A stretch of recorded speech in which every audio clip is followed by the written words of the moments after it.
अस्सलाम वालेकुम दोस्तों, मेरा नाम है जुनैद शाहिद और आज की इस वीडियो ट्यूटोरियल में हम अपना पहला .NET MVC का प्रोजेक्ट बिल्ड करेंगे। तो मैंने ये विजुअल स्टूडियो 2015 ओपन कर लिया और इसके बाद मैं क्लिक करूँगा न्यू प्रोजेक्ट पे।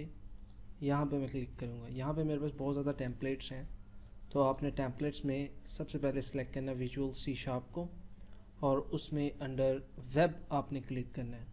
यहाँ पे ASP.NET वेब एप्लीकेशन आ रहा है।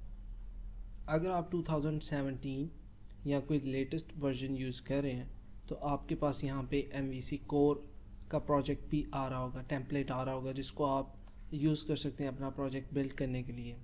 तो मेरे पास पुराना वर्जन है, इसलिए मेरे पास वो कोर .NET कोर का टेम्पलेट नहीं आ रहा, लेकिन मैं उसको इंस्टॉल कर सकता हूँ, लेकिन वो इस टॉपिक का हिस्सा नहीं। तो इस टॉपिक को कंक्लूड करने के लिए मैं यहाँ पे क्लिक करूँगा और अपनी एप्लीकेशन को एक नाम दे दूँगा। जैसे कि मैंने यहाँ पे भी इसका नाम रखा डमी, और ये इस पाथ पे जाके मेरा प्रोजेक्ट सेव हो जाएगा। मैं अब यहाँ पे आपने क्लिक करना है क्रिएट डायरेक्टरी फॉर सोल्यूशन। तो ये एक स्पेसिफिक इस डायरेक्टरी में जाके सोल्यूशन सेव हो जाएगा।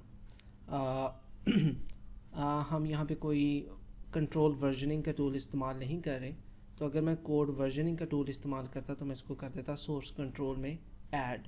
तो मैं उसको यूज़ नहीं कर रहा, इसलिए ये अनचेक रहेगा और मैं इसको क्लिक करूँगा ओके। इसके बाद ये थोड़ा सा स्कैप फोल्डिंग का टाइम लेगा, जिसके अंदर ये अपना प्रोजेक्ट और सॉल्यूशन के साथ रेडी कर लेगा। अब यहाँ पे हमने उसकी टाइप को डिफ़ाइन करना है। अब यहाँ पे ASP.NET में 4.5 नेट फ्रेमवर्क के साथ मेरे पास ये टेम्पलेट्स हैं, जिनमें मैं एम्प्टी एप्लीकेशन बना सकता हूँ, वेब फॉर्म की एप्लीकेशन बना सकता हूँ, MVC की बना सकता हूँ, वेब API का प्रोजेक्ट बना सकता हूँ, सिंगल पेज एप्लीकेशन बना सकता हूँ और Azure API और मोबाइल सर्विस बना सकता हूँ। तो हम यहाँ पे यूज़ करेंगे MVC। अब यहाँ पे ऑटोमेटिकली क्लिक हो गया। अगर मैं यहाँ पे वेब फॉर्म पे क्लिक करूँ तो ये वेब फॉर्म पे क्लिक कर देगा। अगर एम्प्टी क्लिक करूँगा तो ये सारे ओपन है। मैं अगर एम्प्टी के साथ MVC सिलेक्ट करूँगा तो ये एम्प्टी भी as a MVC application build हो जाएगा। तो हमने एम्प्टी को MVC एप्लीकेशन बनाना है। इसका हमें बेनिफिट ये है, इसमें और इसमें क्या डिफरेंस है। अगर मैं MVC को बिल्ड करता हूँ तो इसके अंदर मुझे एक डमी एप्लीकेशन बनी बनाई मिल जाएगी, जिसके अंदर उसके सेपरेट व्यूज़, कंट्रोलर्स और APIs ऑलरेडी डेवलप्ड होंगी। तो मेरा मकसद तो अचीव नहीं होगा, क्योंकि मैंने तो इस चीज़ को सीखना है। तो इसलिए मैं एम्प्टी और MVC को क्लिक करूँगा। मैं इसमें यूनिट टेस्टिंग करना नहीं चाहता, इसलिए मैंने यूनिट टेस्ट को इस टाइम अनचेक किया। अगर आप इसके साथ यूनिट टेस्ट का मॉड्यूल ऐड करना चाहते हैं तो आप इसको क्लिक करेंगे और एक अलहदा से मॉड्यूल ऐड हो जाएगा आपके सोल्यूशन में। और अभी मैं इसको होस्ट भी नहीं करना चाहता। अगर आप इसको होस्ट करना चाहते हैं तो फिर आपको क्रेडेंशियल्स देने पड़ेंगे Azure के, या जो भी आपका कस्टम सर्वर है वहाँ के आप क्रेडेंशियल देंगे और ये ऑटोमेटिकली वहाँ पे होस्ट हो जाएगा। मैं यहाँ पे क्लिक करता हूँ ओके। अब ये थोड़ा स्कैप फोल्डिंग का टाइम लेगा और उसके बाद ये प्रोजेक्ट बिल्ड होके हमारे सामने आ जाएगा।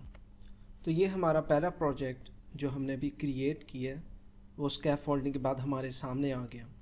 अब ये है सोल्यूशन के अंदर हमारा है ये मेन मॉड्यूल वेब का।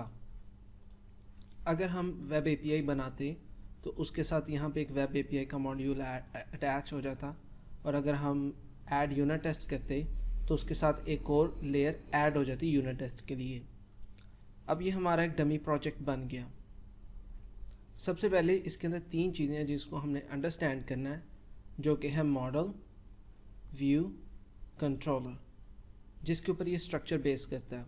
यहाँ पे हम अपने कंट्रोलर्स राइट करेंगे, उनके बिहाफ पे हम मॉडल्स बनाएंगे और कंट्रोलर के बिहाफ पे हमारे व्यूज़ जनरेट होंगे। जिस नाम का कंट्रोलर होगा उसी नाम का एक फोल्डर बनेगा और हर एक्शन के अगेंस्ट एक व्यू जनरेट होगा। यहाँ पे इस फोल्डर में हम अपनी स्क्रिप्ट्स लिखते हैं, जावा स्क्रिप्ट्स की या जो भी JS का कोड है आप यहाँ पे लिखेंगे।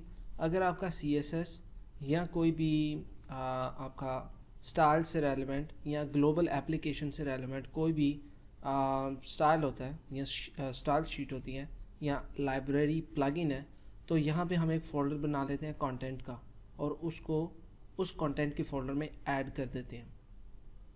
यहाँ पे हमारे पास है ऐप स्टार्ट, ये राउट कॉन्फ़िग है। पूरी एप्लीकेशन के जितने भी राउट होंगे वो इस जगह पे हम रीराइट करते हैं। अभी तो हम डिफ़ॉल्ट राउट को यूज़ करेंगे जिसमें सबसे पहला नेम होता है कंट्रोलर का, फिर एक्शन का, और अगर उसमें कोई एक सिंगल पैरामीटर है तो आईडी उसकी जगह पे एंटरटेन होती है, वरना हमें यहाँ पे अपना एक कस्टम राउट लिखना पड़ेगा। उसके बाद हमारे पास है ये रेफरेंसेस में तमाम लाइब्रेरीज़ का रेफरेंस इंक्लूड होता है जिनको हम इस एप्लीकेशन में यूटिलाइज कर रहे हैं। उसके अलावा हमारे पास यहाँ पे है वेब कॉन्फ़िग के अंदर हम कुछ ऐसे ख़ास कॉन्फ़िगरेशंस करते हैं जो कि पूरी एप्लीकेशन को इंटरटेन करती है। सच एज़ आपके पास एक हैशिंग कोड है और आप चाहते हैं कि आप उस हैशिंग कोड को या उस पासवर्ड को या उस की को पूरी एप्लीकेशन में एक्सेस कर सकें, तो आप उसको इस तरह से राइट कर सकते हैं। ये जो की आप लिखेंगे ये एक वेरिएबल का नेम बन जाएगा और ये इसकी वैल्यू को हम एज इट इज़ गेट कर सकते हैं। उसके अलावा यहाँ पे कई कॉन्फ़िगरेशंस की जाती हैं, जैसे कि आपने डेटाबेस की कॉन्फ़िगरेशन करनी है वो आप यहाँ पर लिखेंगे। उसके अलावा अगर आपने कुछ लिमिटेशंस लगानी है, जैसे कि एक बहुत कॉमन एरर आता है लोगों को जेसन मैक्सिमम लेंथ का, जब वो बहुत ज़्यादा बड़ी जेसन्स बनाते हैं, जैसे 2 GB की 3 GB की जेसन बनाते हैं, तो यहाँ पे हमें उसका एरर शो होता है। तो उसके लिए हम यहाँ पे उसकी लिमिटेशंस को सेट कर सकते हैं। उसके अलावा हमारे पास ये ग्लोबल ASACS है, पैकेज कॉन्फ़िगरेशंस है। तो ये सारी चीज़ें कॉन्फ़िगरेशन से रेलेवेंट हैं। मैं उम्मीद करता हूँ ये वीडियो आपके लिए बहुत इन्फॉर्मेटिव होगी। अगर आपका कोई भी क्वेश्चन है रिगार्डिंग .NET MVC डेवलपमेंट, आप मुझसे पूछ सकते हैं, इस वीडियो के नीचे कमेंट कर सकते हैं और मेरा YouTube चैनल और Facebook पेज को ज़रूर सब्सक्राइब करें। अल्लाह हाफ़िज़।